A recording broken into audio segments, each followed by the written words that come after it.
Good morning children. सबसे पहले तो आप सभी बच्चे रोज़ की तरह अपना अटेंडेंस बना लें और इसे बनाने का प्रोसेस आप सभी बच्चों को पता है। बस इसी प्रोसेस के अकॉर्डिंग अटेंडेंस बनाइए, फिर हम लोग आज की पढ़ाई शुरू करेंगे।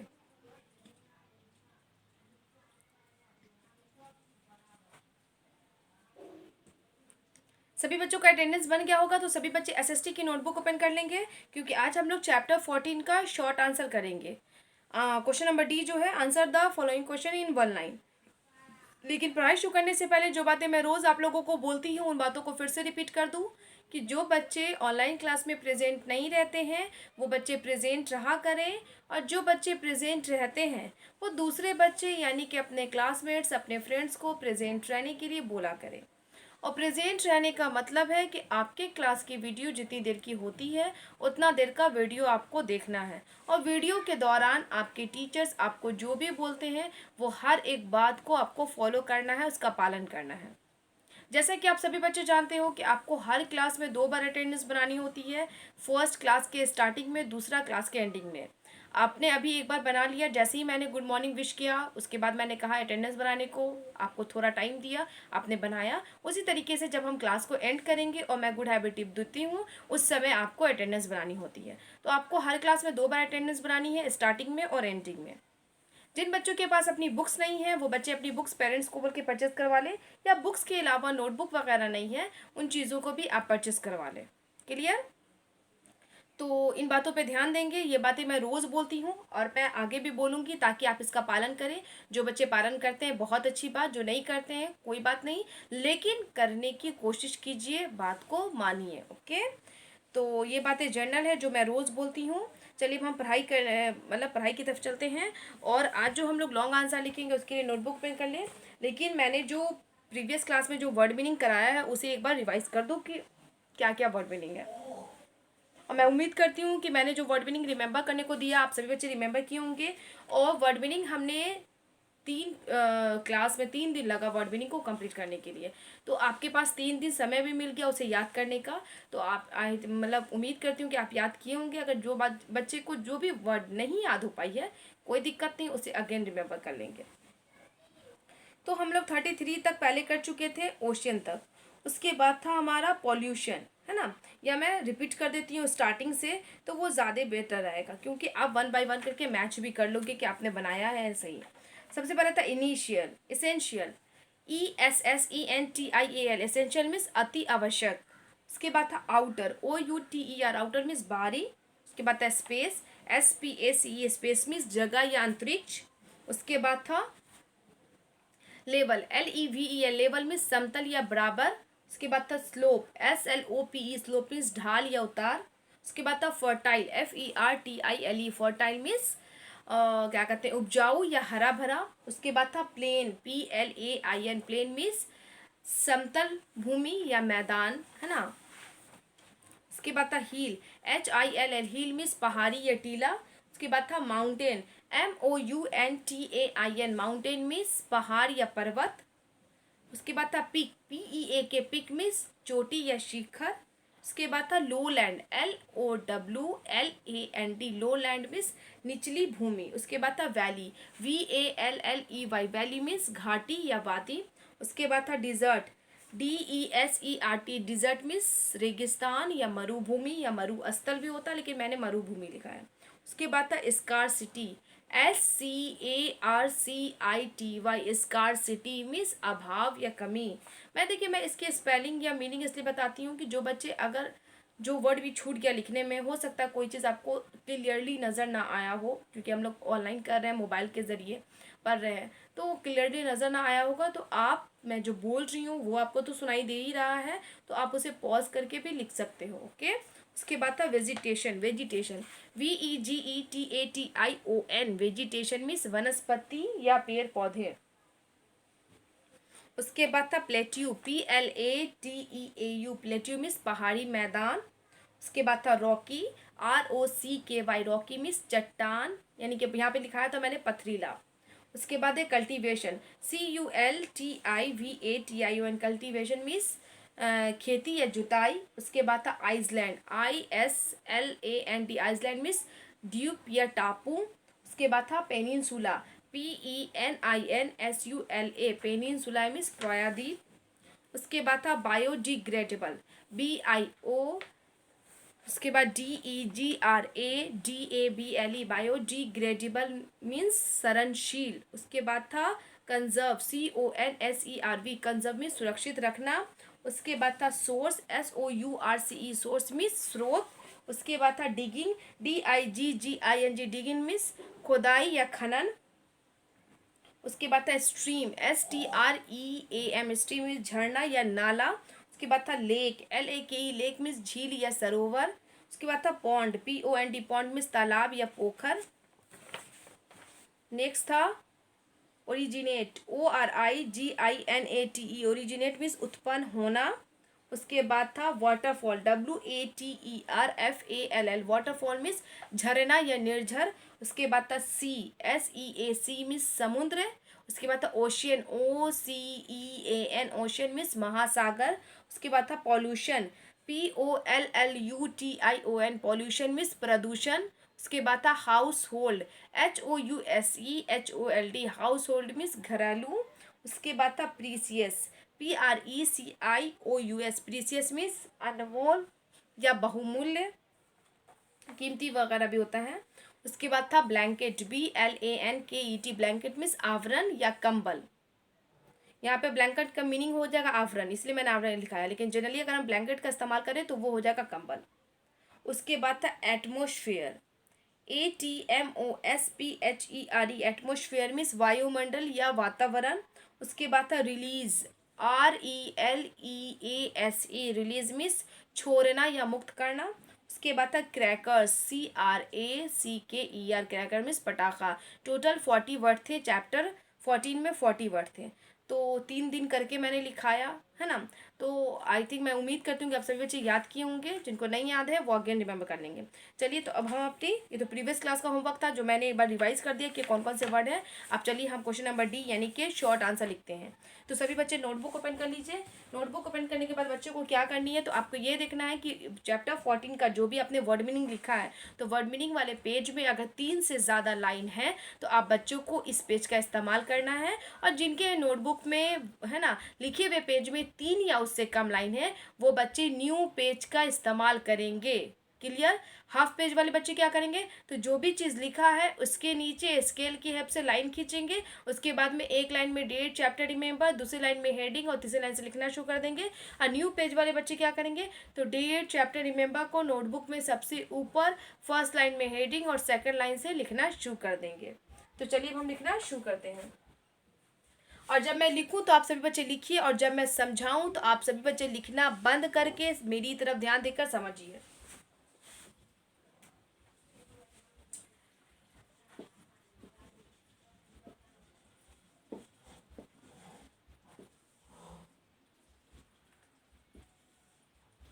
क्वेश्चन नंबर डी है, answer the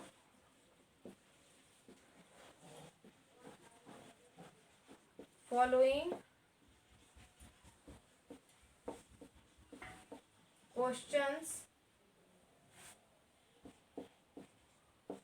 in one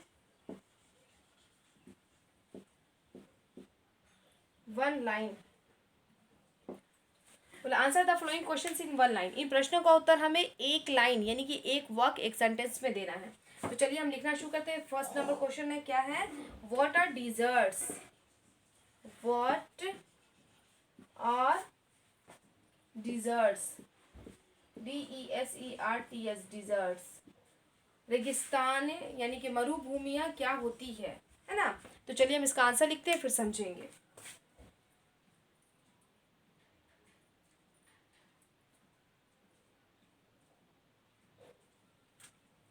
answer है हमारा deserts, DESERTS deserts are large, LARGE large areas of land, AREAS areas of land, usually USUALLY usually covered with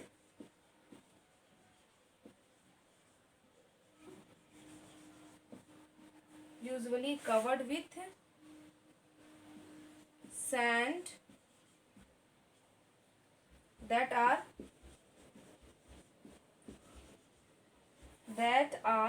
hot and have very, इधर से मैं लिख रही हूँ कहीं नहीं हटे, very have very little water, little little water and very few plants and very few plants। तो हमारा आंसर क्या हो गया? Deserts are large areas of land. Desert क्या है? जमीन का, है ना, बड़ा सा क्षेत्र है, मरुभूमि, यूजुअली कवर्ड विद सैंड, जो कि साधारणतः क्या होती है, बालू से ढका रहता है वैसा जमीन, दैट आर हॉट, जो कि गर्म होता है, and have very little water, और पानी बहुत कम होती है, एंड वेरी फ्यू प्लांट्स, और पौधे भी बहुत कम होते हैं। जाहिर है पानी होगी नहीं तो पौधे कैसे होंगे, क्योंकि एक पौधे को उगाने में, जैसे हम इंसान को जीवित रहने में पानी की ज़रूरत होती है, उसी तरीके से पौधे। अब बोलेगा वहाँ इंसान कम होते हैं, नहीं, इंसान लगभग होते हैं, बहुत होते हैं, लेकिन देखिए इंसान, वहाँ पानी की कमी इतनी होती है कि इंसान बहुत मुश्किल से पीने का पानी इकट्ठा करते हैं। तो जाहिर है जब पीने का पानी बहुत मुश्किल से मिलता है तो खेती करने के लिए पानी नहीं मिल पाएगा, इसीलिए वहाँ खेती कम होती है, तो वहाँ के लोग खेती कम करते हैं। ओके, तो क्वेश्चन क्या बोल रहा था? What are deserts? तो आंसर है deserts are large areas of land, comma usually covered with sand, comma that are hot and have little water and very few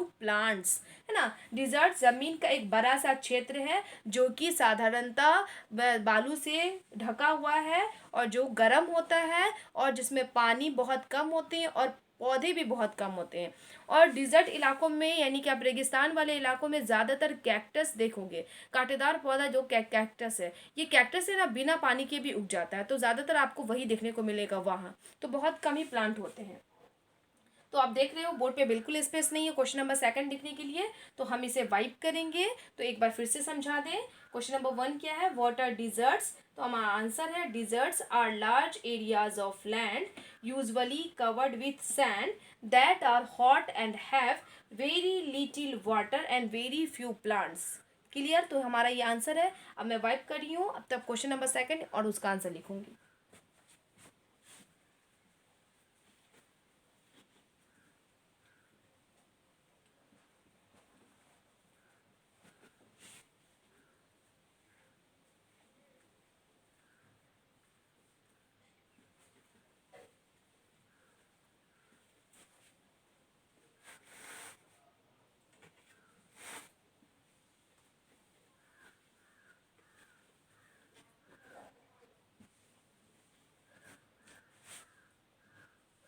question number 2 क्या है? What is a plateau? PLATEAU। What is a plateau? Plateau means पहाड़ी मैदान क्या होता है? तो चलिए हम उसका आंसर लिखते हैं, डिफिनेशन लिखते हैं।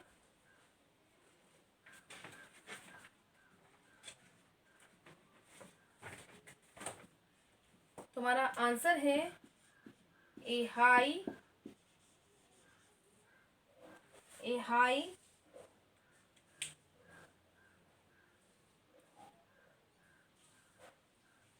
area of land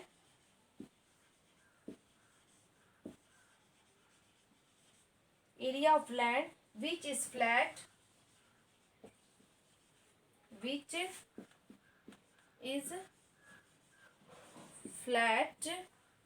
on the top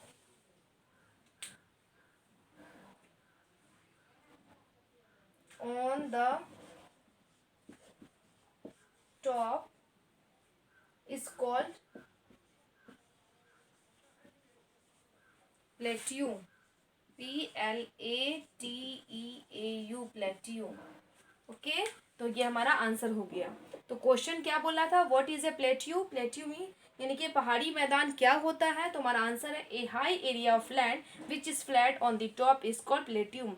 मतलब जमीन का ऊंचा भाग जो कि टॉप में जाकर फ्लैट होता है। जैसे ये ऊंचा भाग यानी कि पहाड़ के ऊपर का जो ऊंचा भाग होता है, ये ऊंचा भाग है ना, तो ये जाके पॉइंट ना बन के बल्कि ये कैसा हो जाएगा, इस तरीके से, मान लीजिए इस तरीके से हो जाता है ना, इस तरीके से हो जाता है। तो जमीन का ऊपर वाला भाग, तो ये बाकी जमीन है और इसके ऊपर ये हो गया, तो ऊपर वाला भाग इस तरीके से फ्लैट है, तो ये वाला भाग क्या कहलाता है, तो इस भाग को ही प्लेट्यू कहते हैं। क्या कहते हैं, प्लेट्यू, यानी कि पहाड़ी मैदान कहते हैं। मतलब पहाड़ के ऊपर मैदान है, समतल क्षेत्र है जिसपे हम आसानी से खेती वगैरह कर सकते हैं।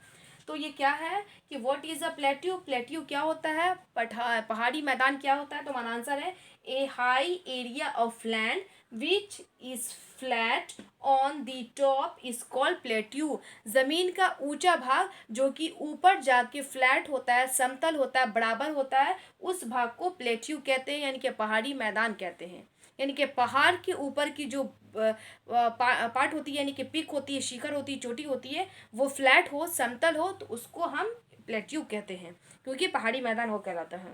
ओके, अब हम इसे वाइप कर रहे हैं, क्वेश्चन नंबर 3 लिखेंगे।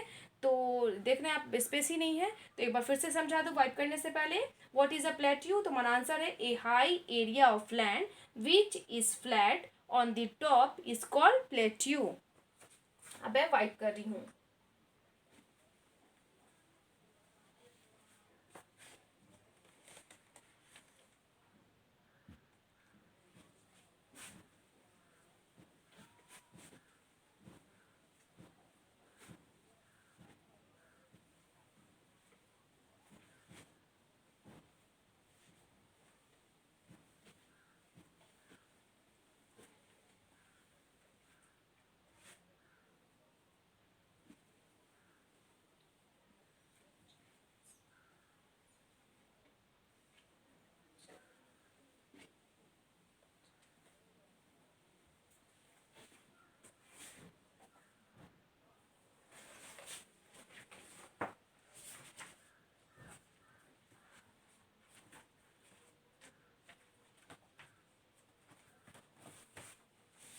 अब है क्वेश्चन नंबर 3, क्या है, वाई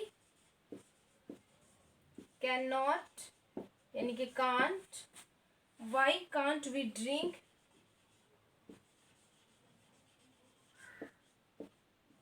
सी वाटर। क्वेश्चन क्या बोला है, why can't we drink sea water, हम लोग समुद्र का पानी क्यों नहीं पीते हैं, क्यों नहीं पीते हैं। तो आप सभी बच्चे जानते हैं ना कि समुद्र का पानी क्यों नहीं पीते हैं। तो चलिए मैं आंसर लिखती हूँ फिर समझाऊंगी।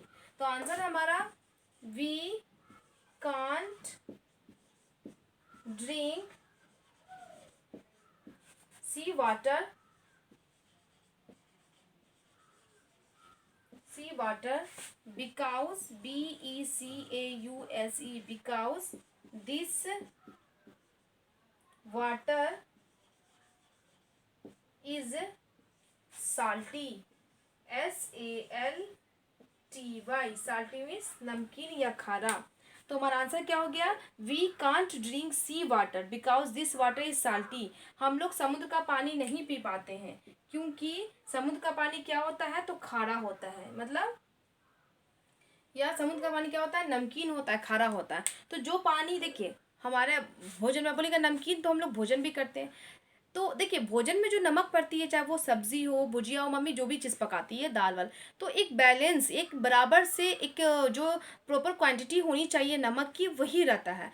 लेकिन जो समुद्र का पानी, इनके ओशन का पानी है या समुद्र सी का पानी है, वो जो बहुत ज़्यादा साल्टी होता है। आप कभी अनुभव किए, अगर नहीं किए तो आप कभी जाइएगा समुद्र वाले इलाकों में, तो आप उसके पानी से कुल्ला करके देखिएगा, जैसे मुंह में रखिएगा आपको लगेगा कि आपने पानी नहीं, आपने नमक मुंह में रख लिया है। मतलब इतना ज़्यादा टू मच साल्टी होता है। जैसे हमारे खाने में कभी कभी मम्मी लोगों से तबीयत ठीक नहीं रहता है, या गलती से भूल से अनजाने में ज़्यादा नमक पड़ जाती है, उस खाने को जब आप खाते हैं तो उगल देते हैं ना फटाक से, क्योंकि बहुत ज़्यादा नमक हो जाता है। सेम उसी तरीके से, बल्कि उससे भी ज़्यादा पानी में नमक होता है। तो जाहिर है ज़्यादा नमक या कम नमक, कोई भी चीज़ कम हो या ज़्यादा हो, अति हो तो वो हमें क्या करती है, यूजलेस हो जाती है। हर एक चीज़ का बैलेंस होना चाहिए, बराबर होना चाहिए।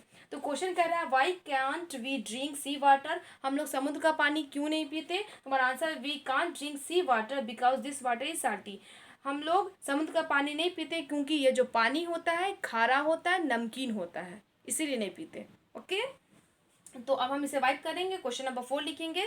तो एक बार फिर से पढ़ दूं कि आंसर क्वेश्चन नंबर 3 है why can't we drink sea water, तुम्हारा आंसर है we can't drink sea water because this water is salty. Clear, अब मैं वाइप कर रही हूँ।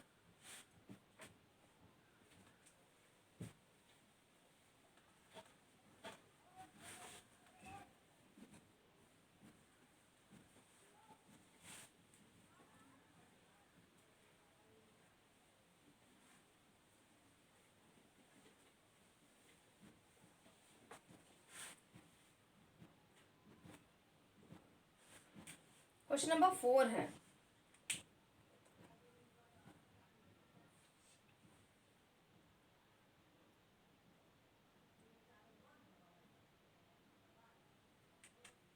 What is wind.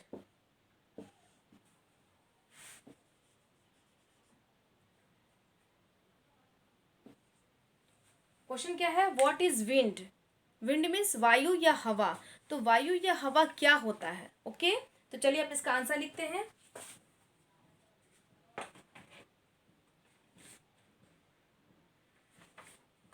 तुम्हारा आंसर हो जाएगा, बहुत ही शॉर्ट, बहुत ही इजी है। आई थिंक आपने क्लास 1 में भी पढ़ा है तो आपको याद ही होगा। Moving, MOVING, moving air is called wind, है ना। हमारा आंसर क्या हो गया, moving air is called wind, यानी कि चलती हुई हवा को हम लोग विंड कहते हैं। तो क्या बोलेगा, एयर और विंड में क्या अंतर है। एयर मीन्स भी वायु होता है, विंड मीन्स भी वायु होता है।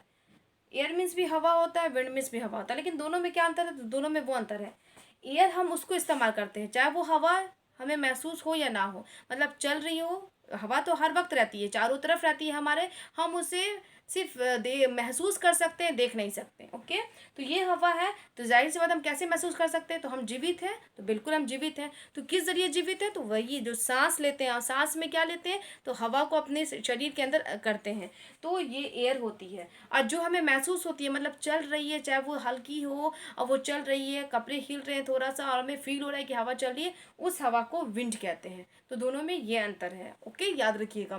तो क्वेश्चन क्या है कि व्हाट इज विंड, तो हमारा आंसर है moving air is called wind, चलती हुई हवा को हम लोग विंड यानी कि वायु कहते हैं। तो हम इतना ही क्वेश्चन नंबर डी का 4 ही तक रहने देते हैं। एक क्वेश्चन बच गया क्वेश्चन नंबर डी में, कौन सा, क्वेश्चन नंबर 5, लास्ट नंबर पर बचा क्या है, how does air becomes dirty, हवा किस प्रकार गंदी हो जाती है। तो इसका आंसर मैं नेक्स्ट क्लास में आपको कराऊंगी। ओके, तो हम इतना ही रहने देते हैं। आपका होमवर्क क्या है, remember question number D of chapter 14, chapter 14 का क्वेश्चन नंबर डी याद करना है। यही चारों 1 2 3 4 जो मैंने लिखाया है, इसमें 5 क्वेश्चन है, एक क्वेश्चन मैंने नहीं लिखाया है, वो मैं नेक्स्ट क्लास में कराऊंगी। आप इसी चारों को याद कर लीजिएगा, बहुत ही ईजी है। अब मैं अपने क्लास को यहीं पे स्टॉप करती हूँ। तो सभी बच्चे एक बार फिर से अपना अटेंडेंस बना लें।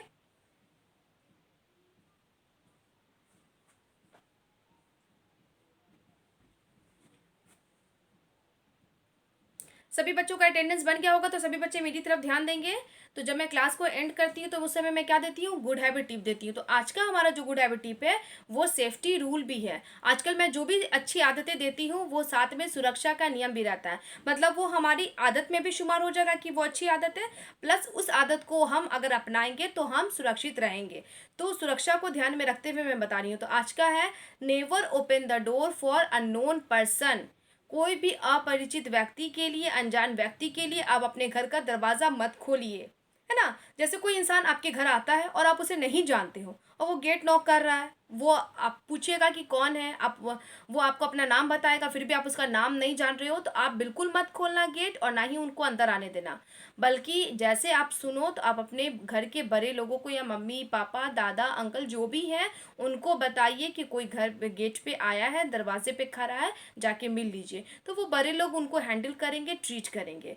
आपका क्या काम है, आप बस इन्फॉर्म कीजिए, क्योंकि आप बच्चे को इतनी समझ नहीं है कि कौन इंसान अच्छा है कौन बुरा है। ओके, तो आपको क्या करना है, कभी भी अपरिचित व्यक्ति के लिए, अनजान व्यक्ति के लिए घर का दरवाज़ा नहीं खोलना है। अगर वो घर में आना चाहता है तो आप दरवाज़ा गेट मत खोलो। ओके, तो आपको कौन सी गुड हैबिट फॉलो करनी है, never open the door for unknown person. इस गुड हैबिट को खुद भी फॉलो कीजिएगा और दूसरे बच्चों को भी बताइएगा, चाहे वो आपके फ्रेंड्स हो या क्लासमेट्स हो। और मैंने क्वेश्चन नंबर डी जो दिया है इसे रिमेंबर कीजिएगा। बस 4 ही क्वेश्चन है, एक क्वेश्चन इसमें का बचा, मैं नेक्स्ट क्लास में कराऊंगी। ओके, आज के लिए इतना ही। Thank you all.